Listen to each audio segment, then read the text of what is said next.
saat ini mari kita memulaikan ibadah kita. Mari kita mempersiapkan hati dan pikiran kita. Mari kita meninggalkan beban kita. Mari kita meninggalkan semua kesibukan kita. Mari kita memuji nama Tuhan dengan lagu pujian Tak Usah Ku Takut.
atas kesempatan dan waktu yang telah Engkau berikan kepada kami pada saat ini, sehingga kami dapat bisa berkumpul bersekutu bersama di hadapan-Mu dengan saudara-saudari kami.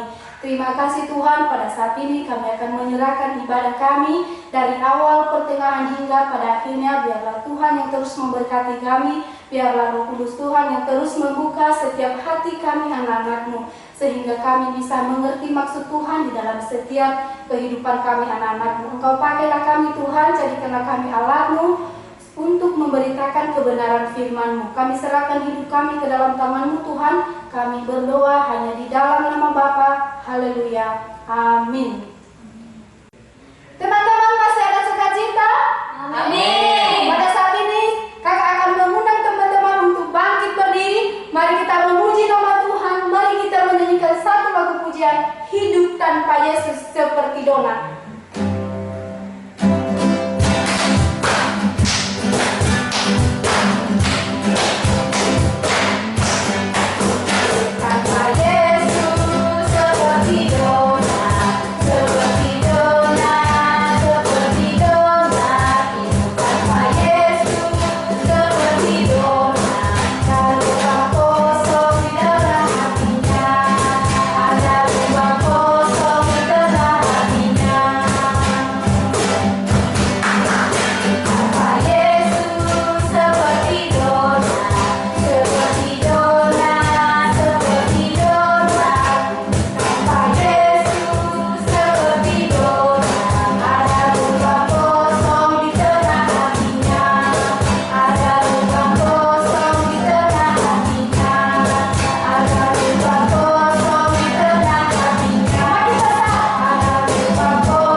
Mari kita menyanyikan satu lagu pujian, Kusiapkan Hatiku Tuhan.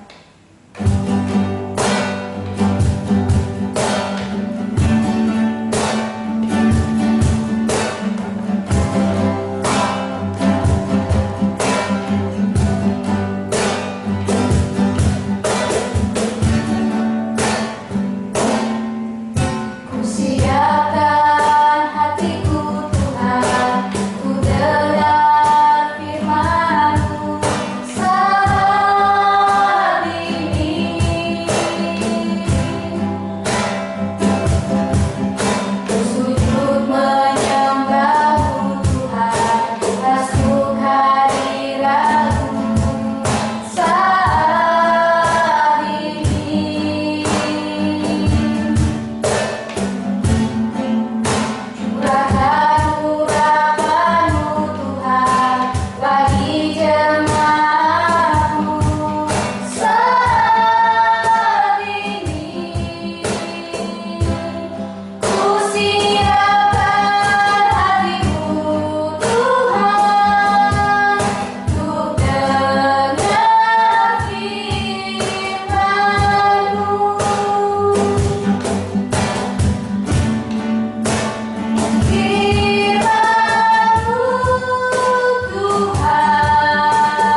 Segala ungkapan syukur kami angkat kepadamu pada saat ini Tuhan, atas kasih-Mu dan pertolongan-Mu yang selalu nyata bagi kami Tuhan. Pada saat ini Tuhan kami akan memulai pelajaran kami Tuhan, yang membuka hati pikiran kami Tuhan. Biarlah apa yang kami pelajari tentang kebenaran firman-Mu ya Bapa, kami boleh tanamkan dalam hati dan pikiran kami masing-masing, sehingga kami boleh jadikan pedoman bagi masa depan kami Bapa. Terima kasih Bapa yang baik, kami serahkan setiap aktivitas kami pada saat ini, dari awal pertengahan hingga kami akhiri nanti, kami hanya serahkan semuanya ke dalam tangan-Mu Bapa. Terima kasih Bapa, terpujilah nama-Mu, di dalam nama Tuhan Yesus kami berdoa dan bersyukur. Haleluya. Amin. Selamat belajar, Tuhan Yesus memberkati. Dah. Shalom adik-adik kelas 7, apa kabarnya? Kakak harap kalian semua baik-baik saja ya. Nah, kali ini kita akan kembali melanjutkan materi pembelajaran kita, pendidikan agama Kristen, di bab yang ketiga, baptisan sebagai tanda menjadi milik Kristus, yang terambil dari bahan ajar Alkitab, Kisah Para Rasul pasal yang ke-19 ayat yang ke-4, dan Roma pasal yang ke-6 ayat 1-6. Nah, kakak akan masuk di bagian penjelasan pembahasan kita pada pertemuan kali ini. Tolong adik-adik simak dengan baik ya. Simak sebaik-baik mungkin penjelasan dari kakak. Kita akan masuk dalam pengertian arti baptisan. Nah, baptisan berasal dari bahasa Yunani, yaitu baptizo, yang berarti menyelamkan atau mencelupkan. Dalam Injil Markus pasal yang ke-7 ayat yang ke-4 dan Lukas pasal yang ke-11 ayat yang ke-38 tampak adat istiadat Yahudi mengenai membasuh anggota tubuh dengan air sebagai simbol pembersihan diri. Adat kebiasaan ini berkaitan dengan makna baptisan sebagai pembasuh atau pembersih dengan air. Dalam kitab Roma pasal yang ke-6 ayat 1 sampai ayat yang ke-6, Rasul Paulus memberi penekanan pada arti baptisan. Rasul Paulus mengajarkan bahwa baptisan merupakan tanda pertobatan. Tanda pertobatan manusia yang ingin masuk ke dalam hidup baru di dalam Kristus. Sebagaimana Kristus telah mati untuk menebus dosa-dosa kita, baptisan kita merupakan tanda pertobatan di mana dosa kita dihapus. Nah, jadi baptisan ini sebagai simbol pertobatan kita, sebagai lambang pertobatan kita. Jauh sebelum Yohanes Pembaptis melakukan baptisan, dalam tradisi Yahudi juga ada tata cara pembasuhan dengan air yang bermakna membasuh dosa manusia.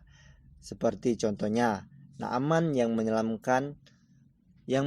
ke dalam air untuk menyembuhkan penyakitnya.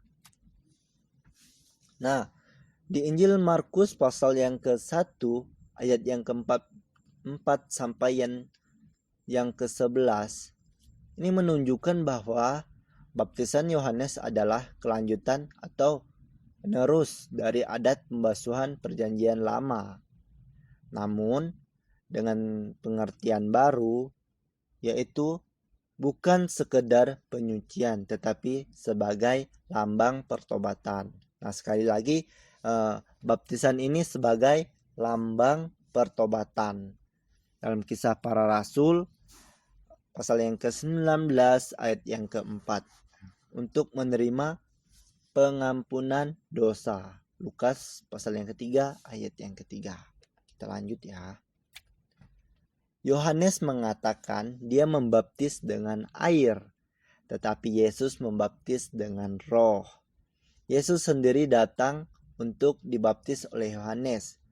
Mulanya Yohanes ragu, tetapi Yesus harus menggenapi nubuat mengenai dirinya.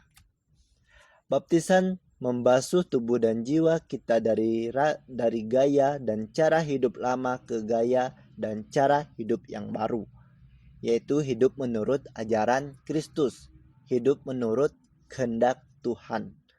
Dengan demikian, dalam hidup baru ini, kita dibebaskan dari perhambaan dosa. Kita sudah dimenangkan. Kita sebagai orang yang percaya, kita sebagai orang yang sudah dimerdekakan dari dosa. Sebaliknya, kita menjadi hamba Allah di dalam Yesus Kristus, karena Yesus Kristuslah yang membebaskan kita dari dosa. Kita dibebaskan dari hamba dosa, artinya manusia diberikan kekuatan untuk melawan kuasa dosa dengan mengandalkan kuasa Yesus. Nah, lanjut. Baptisan menjadi pertanda seseorang menjadi milik Kristus. Baptisan ini menjadi pertanda atau simbol bahwa seseorang tersebut sudah menerima dan sudah percaya bahwa Yesus adalah Tuhan dan menjadikan Yesus juru selamat dalam kehidupan pribadinya. Kita mati bersama Kristus dan bangkit bersama Dia. Nah, melalui baptisan, kehidupan lama yang penuh dosa dikuburkan dan kita bangkit dalam hidup yang baru. Maksudnya di sini kita meninggalkan segala gaya hidup lama kita yang tidak sesuai dengan kehendak Tuhan, yang tidak sesuai dengan firman Tuhan, yang melanggar firman Tuhan. Nah, setelah kita mengalami pertobatan, kita dibaptis sebagai lambang dan simbol pertobatan kita hidup sesuai dengan kehendak Yesus. Kita memiliki hidup yang baru di dalam Yesus. Nah, kita lanjut ya. Apakah baptisan merupakan jaminan keselamatan bagi orang Kristen? Keselamatan diperoleh hanya karena anugerah Allah di dalam Yesus Kristus. Kita dibaptis karena kita telah diselamatkan oleh Allah di dalam Yesus Kristus. Jadi, tindakan Allah mendahului tindakan manusia. Semua yang kita lakukan merupakan wujud jawaban kita terhadap kasih karunia Allah di dalam Yesus Kristus. Nah, jadi jika ada pertanyaan bahwa apakah baptisan merupakan jaminan keselamatan bagi orang Kristen, yang sebenarnya bahwa baptisan itu hanya sebagai simbol pertobatan. Jika seorang sudah benar-benar mengalami pertobatan di dalam pribadinya, maka itulah yang menyelamatkan. Yesuslah yang menyelamatkan. Karena keselamatan itu diperoleh hanya oleh karena kasih karunia dari Allah di dalam Yesus Kristus. Pembaptisan hanya merupakan awal dari suatu proses sepanjang hidup sebagai anak-anak terang. Artinya kita sebagai anak-anak terang ini, adik-adik dan kakak boleh menjadi berkat bagi orang-orang yang berada di sekitar kita. Dari perkataan kita, baik dari tingkah laku kita, biarlah itu semua dapat menjadi berkat dan teladan bagi orang-orang yang melihat dan berada di sekitar kita. Berdoa dan membaca Alkitab merupakan bagian dari proses itu. Jadi penting sekali halnya dalam berdoa. Ini merupakan komunikasi antara kita dengan Tuhan. Ini cara kita berkomunikasi dengan Tuhan, menjalin relasi dengan Tuhan agar kita dapat hidup sesuai dengan kehendak Tuhan. Kita minta tuntunan dari Tuhan. Dan membaca Alkitab merupakan bagian dari proses itu. hidup sebagai anak-anak terang artinya kita dapat berpikir, kita dapat berkata-kata dan bertindak sesuai dengan terang firman Tuhan atau ajaran Yesus, agar setiap perkataan kita dan tindakan kita itu tidak menjadi batu sandungan bagi orang-orang yang melihat, bagi orang-orang yang berada di sekitar kita. Tetapi itu semua biarlah pikiran kita, perkataan kita, tindakan kita itu boleh menjadi terang, boleh memberkati orang-orang yang berada di sekitar kita. Nah, jadi ini bagian pembelajaran kita pada pertemuan kali ini. Nanti jika adik-adik ada yang kurang jelas dari penjelasan kakak tadi, adik-adik dapat bertanya ya secara langsung lewat WA di WA kakak. Nanti adik-adik bertanya bagian mana yang kurang jelas. Nah, pertemuan kita hari ini cukup sampai di sini. Minggu depan kita akan lanjut lagi, tetap materi yang sama tentang baptisan. Nah, sebelum kakak dan adik-adik mengakhiri kelas kita, kakak mau memimpin di dalam doa untuk menutup kelas kita pada hari ini. Yuk, mari kita berdoa. Adik-adik tundukkan kepala dan pejamkan matanya. Kita mau berdoa mengakhiri kelas ini. Mari kita berdoa. Bapa dalam surga, kami mengucap syukur, terima kasih Tuhan buat kasih-Mu Tuhan yang boleh hadir dalam kehidupan kami, yang boleh kami rasakan. Begitu hebat Tuhan, pemeliharaan Tuhan, penyertaan Tuhan terjadi dalam kehidupan kami. Kami pada hari ini boleh belajar mengenai pertobatan, mengenai baptisan. Dan kami yakin percaya Tuhan bahwa ketika kami boleh menerima Engkau sebagai Tuhan dan Juru Selamat kami boleh memperoleh keselamatan yang daripada Engkau Tuhan. Tuhan, terima kasih pimpinan-Mu dari awal kelas kami, pertengahan, hingga kami mengakhiri pada saat ini. Dan kami mau menyerahkan juga Tuhan aktivitas kami selanjutnya sepanjang hari ini dalam tangan kasih Tuhan. Biarlah Tuhan kehendak-Mu yang boleh Kau nyatakan dan terjadi. Kami ucap syukur, haleluya, amin. Nah, terima kasih adik-adik. Selamat melanjutkan aktivitasnya masing-masing. Terima kasih.